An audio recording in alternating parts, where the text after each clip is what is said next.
আলহামদুলিল্লাহ আলহামদুলিল্লাহ রাব্বিল আলামিন ওয়াসসালাতু ওয়াসসালামু আলা সাইয়্যিদিল মুরসালিন ওয়া আলা আলিহি ওয়া সাহবিহি আজমাইন।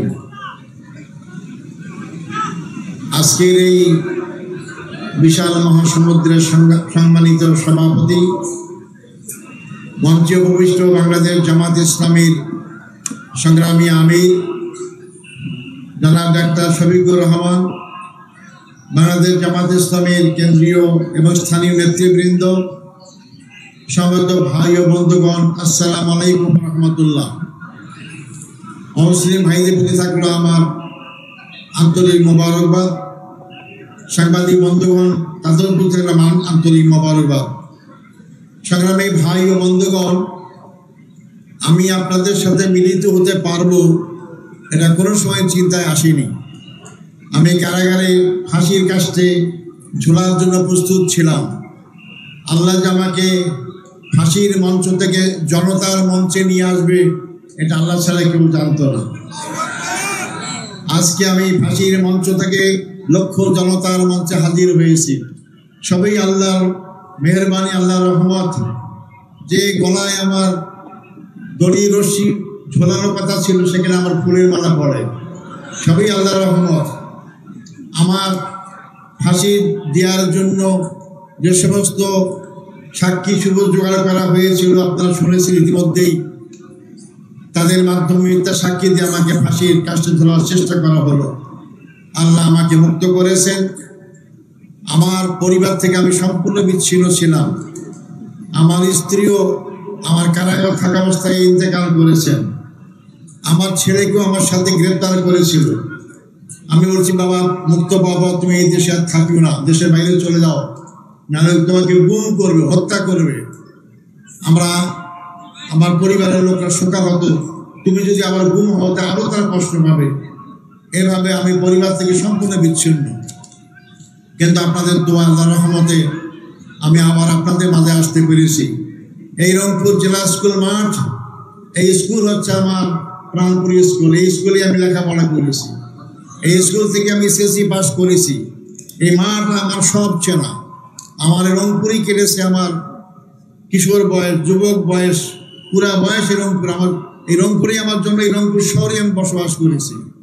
রংপুরের জনগণ, আমার মনে হয় না কেউ বলতে পারবে যে আমি কোনো অপরাধের সাথে জড়িত ছিলাম। আমি কোনো অপরাধের সাথে জড়িত ছিলাম না, কিন্তু আমাকে সে অপরাধী বানানো হয়ে গেল। রংপুরবাসীর সাক্ষী এবং যারা সাক্ষী দিয়েছেন তারাও কিন্তু পরবর্তী সময় বলেছেন যে আমাদেরকে জোর জুলুম করে আমাদেরকে মিথ্যা সাক্ষী দিতে বাধ্য করা হয়েছে। আমার এখন কারোর প্রতি কোনো ক্ষোভ নাই, দুঃখ নাই। আমি চাই আমার অঞ্চল, আমার বাংলাদেশকে আবার মানুষের জন্য বসবাস উপযুক্ত করার পরিবেশ সৃষ্টি করার জন্য। সংগ্রামী ভাই বন্ধুগণ, আজকে আমার মুক্তির প্রথম সোপান হচ্ছে আবু সাঈদ, যিনি রংপুরের ছাত্র, রোকেয়া বিশ্ববিদ্যালয়ের ছাত্র, যে বুকের তাজা রক্ত ঢেলে দেওয়ার মধ্য দিয়ে যে গণ অভ্যুত্থান শুরু হয়েছিল, যার পরিসমাপ্তি হয়েছিল 5ই আগস্ট 2024 সাল। 2024 সাল 5ই আগস্ট না হলে আপনারা আমার জানাজা পড়তেন বা পড়তে পারতেন কিনা তাও জানি না, কিন্তু আল্লাহ তাআলা সেই 5ই আগস্টের পরিবেশ সৃষ্টি করার কারণে আজকে আমি মুক্ত হয়েছি। তাই আমার মুক্তর জন্যই কিন্তু আবু সাঈদ আমার পক্ষেই কাজ করেছে। তার মৃত্যুই আমাকে মুক্তির পথ দেখিয়ে দিয়েছে। আমি তার হত্যাকারীদের বিচারের সম্মুখীন করা হচ্ছে, কিন্তু তড়িৎ গতিতে বিচার করে তাদের সমুচিত শাস্তি দেওয়ার ব্যবস্থা করা হোক। সংগ্রামী ভাই বন্ধুগণ, আমি এখানে যারা আছে আমাদের নেতৃবৃন্দ, তাদের চেয়ে অনেকের আমার বয়স একটু বেশি। আমি যাদের সাথে কাজ করেছি, আফসোস দুঃখ আজকে তারা কেউ আমার সাথে নেই। তাদেরকে হত্যা করা হয়েছে। আমাদের দলের প্রধান মৌলানা মতিউর রহমান ইজামিকে মিথ্যা মামলায় হত্যা করা হয়েছে। আমাদের পার্টির সেক্রেটারি জেনারেল জনাব আলী হাসান মোহাম্মদ মুজাহিদ, তাকে হত্যা করা হয়েছে।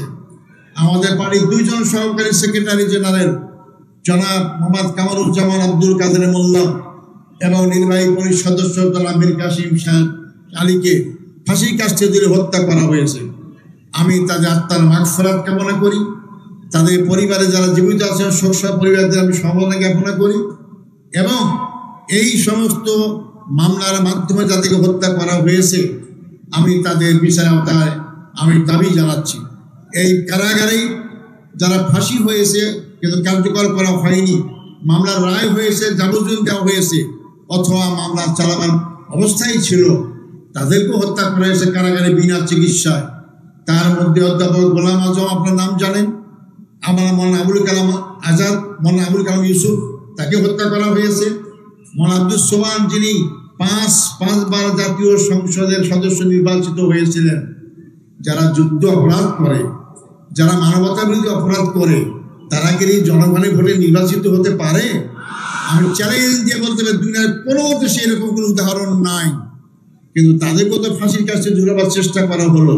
এটাই আজব এক বাংলাদেশ, আজব এক আমাদের ক্ষমতায় যারা ছিলেন তাদের চরিত্র। সংগ্রামী ভাই বন্ধুগণ, সবচেয়ে দুঃখজনক হচ্ছে আমাদের আন্তর্জাতিক খ্যাতি সম্পন্ন আলেমে দ্বীন, মুফাসসিরে কোরআন, যাকে কোরআনের পাখি বলা হয়, মৌলানা দেলাওয়ার হোসেন সাঈদীকে কারাগার থেকে চিকিৎসা না দিয়ে শেষ পর্যায়ে হাসপাতালে নিয়ে এসে হত্যা করা হয়ে গেল। তাই আমি আজকে আপনাদের মাধ্যমে বর্তমান সরকারের কাছে দাবি জানাতে চাই, যারা এই মানবতাবিরোধী অপরাধে জড়িত হত্যা করা হয়েছে, হত্যার ষড়যন্ত্র করা হয়েছিল, এই বিচার প্রক্রিয়ার সাথে যারা যেখানে যেভাবেই জড়িত সবাইকে আইনের আওতায় নিয়ে এসে তাদের বিচার করতে হবে। এবং যারা এই বিচারের সম্মুখীন হয়ে হত্যার সম্মুখীন হয়েছেন তাদের ক্ষতিপূরণ দান করতে হবে। সংগ্রামী ভাই ও বন্ধুগণ, আজকে আমি বলতে চাই গর্বের সাথে, আমার রায়ের মাধ্যমে এটি আজহারুল ইসলাম মুক্তি পায় নাই। আমার রায়ের মাধ্যমে বাংলাদেশ জামাত ইসলামীর দীর্ঘদিনের মিথ্যা অপবাদ থেকে মুক্তি পেয়েছে। সর্বোচ্চ আদালত রায় দিয়েছে, ন্যায়ভ্রষ্ট রায় বলা হয়েছে আইনটাই বেআইনি। সেই আইনের মাধ্যমে তাদেরকে হত্যা করা হয়েছে, এই অপবাদ দেওয়া হয়েছে জামাত ইসলামীকে, তারা মানবতাবিরোধী অপরাধ করেছে। আজকে আইনের মাধ্যমে সুপ্রতিষ্ঠিত হয়েছে, আমিও মুক্তি পেয়েছি, ইসলামী আন্দোলন মুক্তি পেয়েছে। এটাই আল্লাহর বিচার, ন্যায় বিচার আল্লাহ করেন। 5ই আগস্ট আমরা জেলখানায় ছিলাম, আমরা কল্পনাও করিনি যে হাসিনা ক্ষমতা ছাড়তে বাধ্য হবে, কিন্তু রাখে আল্লাহ মারে কে? আল্লাহ যে অনেক কিছুই করতে পারেন। মনে হলো যে আল্লাহ সরাসরি এই বিপ্লব ঘটার ব্যবস্থা করেছেন। মনে হলো যে লক্ষ লক্ষ লোক, আমরা দেখতে পাচ্ছিলাম কারাগার থেকে লক্ষ লক্ষ লোক রাজপথে নেমেছে, মনে হয় যে আবাবিল পাখির মতো হাজির হয়েছে লক্ষ লক্ষ লোক। আল্লাহ ফেরেশতারা হাজির হয়েছেন এবং তার পতন হয়েছে। যার পতন হয়েছে তিনি কি বলতেন? শেখের বেটি পালায় না, আমরা পালাই নাই, আমাদের কোনো নেতা পালায় নাই। কিন্তু আপনি পালিয়েছেন। কোথায় পালিয়েছেন? যেখানে আপনাদের আসল ঠিকানা, সেখানেই আপনারা পালিয়েছেন। আমাদেরকে পাকিস্তান বলেন, আমরা পাকিস্তানে পালাই নাই। আমাদের শহীদ মীর কাসেম আলী মামলা যখন চলে তখন তিনি আমেরিকায় ছিলেন, তাকে বলা হয়েছে আপনি আসবেন না বাংলাদেশে, বিচারের সম্মুখীন হবেন। উনি বলছেন কেন আমি যাব না, আমি কি অপরাধ করেছি? মৃত্যু হলে আমেরিকাও তো হবে, বাংলাদেশেও হবে। তিনি আমেরিকা থেকে বাংলাদেশে এসেছেন, বিচারের সম্মুখীন হয়েছেন, তাকে ফাঁসি দিয়ে শাহাদত করা হয়েছে। তাহলে কারা এই দেশের জনগণকে ভালোবাসে? কারা এই দেশের জনগণের পক্ষে কাজ করে? যারা পালিয়ে যায় তারা, নাকি যারা মৃত্যুর সম্মুখীন হওয়ার পর বিদেশ থেকে দেশে আসে তারা?